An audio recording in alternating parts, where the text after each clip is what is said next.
নমস্কার, আমি ঋত্বিক ভট্টাচার্য, অ্যাস্ট্রোলজার, বাস্তু থেরাপিস্ট, প্রাণায়াম স্পেশালিস্ট অ্যান্ড মুদ্রা হিলার। আমি আজকে এসেছি উত্তরণের পথে আপনাদের একটা ছোট্ট টিপস দিতে। আপনারা অনেকবার শুনেছেন ম্যানিফেস্টেশন, পাওয়ার অফ ম্যানিফেস্টেশন শুনে থাকেন। ম্যানিফেস্টেশনের বাংলা হচ্ছে প্রকাশ কিংবা উদ্ভাস। আমি আজকে মুদ্রা দিয়ে ম্যানিফেস্ট কী করে সেটা আমি বলবো। কুবের মুদ্রা, প্রথম দুটো আঙুলকে ইনভার্ট করে এক্সটার্নাল তিনটে আঙুলকে আপনারা জয়েন্ট করলেন। এই জয়েন্ট করার পর আপনারা চুপচাপ বসে আছেন, দাঁড়িয়ে আছেন, কী বা ম্যানিফেস্ট করছেন। ঘুম থেকে উঠে সকালবেলা এক গ্লাস জল খেয়ে আপনারা ম্যানিফেস্ট করতে পারেন, হেলথ ম্যানিফেস্ট করতে পারেন, মানি ম্যানিফেস্ট করতে পারেন, আপনারা স্পিরিচুয়ালিটি ম্যানিফেস্ট করতে পারেন। কুবের মুদ্রা আপনি মিনিমাম 5 মিনিটস, ম্যাক্সিমাম 15 মিনিটস করতে পারেন।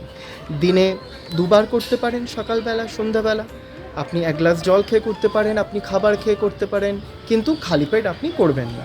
কুবের মুদ্রা হচ্ছে ইচ্ছাপূর্তি মুদ্রা। যেটা আপনি চাইছেন সেটা এই মুদ্রার মেটাবলিজম থ্রু দিয়ে আপনাদের বডিতে সিগনেচার ইম্পালস যাচ্ছে। সেই পার্টিকুলার সিগনেচার ইম্পালস আমার ব্রেনকে অ্যাক্টিভেট করছে।